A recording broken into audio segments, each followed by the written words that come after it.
Thanks for clicking on Wayne.com for our state preview edition. We're already here in week 15. Yeah, we are. Of Inside the Zone. He's Justin Kenny of the News Sentinel, Glenn Marini of Wayne TV, and Justin, some familiar folks. Yeah. Parents, fans, administrators, coaches, they've all made this trek down to Lucas Oil Stadium before for Snyder, for Bishop Dwenger, so familiar territory for both. Let's start off with the 5A preview because Snyder is taking on a team that set the state record for offense in a season in New Palestine. Yes. They did it last week. They've got almost 7,000 yards of total offense this year. What do they need to do to be successful? What's the point of emphasis starting today if you're the Snyder football team in practice? Well, I think it starts up front. I mean, you just have to get a push defensively. You need to put some pressure on. It starts up front. From the inside out, they always talk about the lines out. And it's going to start with Snyder's defensive line. They can get a push. They can get some consistent pressure. If they can tackle in the backfield and get some big plays, tackles for loss, I mean, that's huge. It's just, you look at that New Palestine offense and where to start. You know, it's just so powerful, averaging over 60 points a game. And, only one real team has kind of slowed them down has been Columbus East, that 24-14 win for New Palestine in the playoffs. So if you're Snyder, you got a Herculean task in front of you on Friday, and I don't think that's an understatement at all. If you're Snyder, how much confidence do you have from the Kokomo game? Because we talked about, how they've been dominant versus Kokomo. This was a little bit of a different type of Kokomo team. I think a better Kokomo team. Yeah. In many respects. But, that was a ball game at halftime. That was a ball game till maybe midway third quarter when Snyder started to pull away, which we've seen them do. Right. Wear teams out because Kokomo had to play a lot of guys on both sides of the football. Snyder has the luxury of not having to do that. I don't know New Pal's roster well enough to tell you if they have to do the same thing as well. My guess is no. Yeah, Kokomo thing it was kind of a unique situation because for a 5A school, you would think they'd have more players. They only had about 45 in uniform, so it was a little different than what majority of 5A schools have. The impressive thing with Snyder is, they looked lost at times defensively against Kokomo in the first half. Their adjustments at in that halftime, whatever they did at halftime, worked. They didn't even give up a point in the second half. And that's what Snyder is so good at doing, that coaching staff, is making changes on the fly and really adjusting things and seeing things and adjusting. And they did it to perfection on Friday. So the worry is going into this Friday against New Palestine, you're not going to have halftime to make adjustments. You are going to have to be ready to play and not give up. If you play like you did in the first half against Kokomo defensively, you're going to have 35 dropped on you in the first half. It's going to be a hole that is going to be difficult to dig out. Yeah, you're not going to be able to dig out of that one.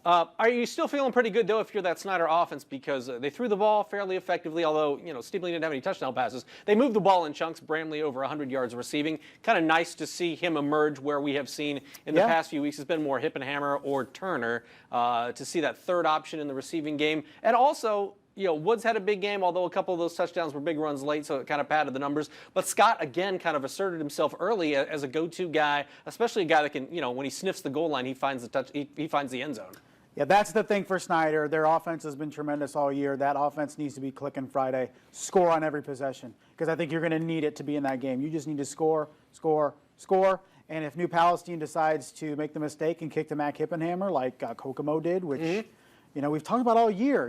Mac Hippenhammer and Austin Mack do not kick to them, and we're sitting in semi-state, and teams are kicking to them. And he's returning at 79 yards for a touchdown. So if New Palestine would like to, if you want to do that Friday, that would really help Snyder's cause. I mean, if you want to be not paying attention and do that, that would help out. But that Snyder offense has to be playing almost to perfection and score every time it has the ball. Yeah, New Pal plays Castle last week. Castle's a good football program. Yeah. 56-6. Yeah. If you're watching that tape in your Snyder, what's running through your head? Because obviously they're going to be watching the tape this week, probably Monday, probably tomorrow. Yeah. What is the biggest takeaway, I guess, you take from that game, knowing that, this is an offensive juggernaut that we're facing, but we may be more prepared for that task than a lot of the teams they face. This is number 1 versus number 2 in 5A. Right. Yeah, I think what Snyder has to do is I'm sure New Palestine has had everything thrown at them defensively throughout the year. And I think Snyder coaches are going to say, we need to have a game plan, a good game plan, but it's going to come down to individual battles. I think that's what you're telling your kids. The defensive line, you have to win the battle against the offensive line. The linebackers, you need to win the battle against the guys that are trying to block you. And secondary, you guys need to win the battle against wide receiver. I mean, it's just going to come down to individual battles and individual efforts for Snyder. They just need to have 11 guys go out there on defense and consistently win each play, play after play after play, over New Palestine's 11 players. I mean, that's what it's going to come down to. This is an interesting game, I think, because 2 years ago, New Pal's running in 4A. Yeah. And because of the new system, they're up, they're undefeated, they're one of the top teams in the state, they're an offensive juggernaut. But also, Snyder has, these guys would have been freshmen in 2012 the last time that Snyder went to state. Obviously, the coaching staff, Snyder's been to state 7 times, this being their 7th. They're not, neither team is going to be shocked by the big stage, is what I'm trying to say. So, does that give anyone an advantage? Is there any advantage just because, obviously these Snyder kids would have been freshmen, these New Pal seniors would have been sophomores, but given everything, is it apples to apples in terms of experience, you think? Yeah, probably. I think, maybe a little bit more for New Pal because they've been there more recently than Snyder, but at the same time, I think the kids are going to be ready to play. I think they've been in enough big stages throughout the year and stuff like that, and these programs have been down there. The coaches know what to tell these kids and not tell these kids in terms of playing in an atmosphere like that. So really don't see that to be an issue for either team. I mean, the big thing for me is you look at Snyder, and 8 of their opponents this season have scored 20 or more points.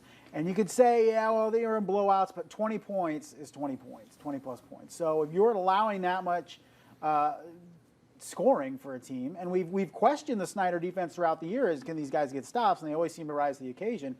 But the worry is there. I mean, this isn't a dominant defense by any means if you look at the numbers, and that's what it has to be on Friday.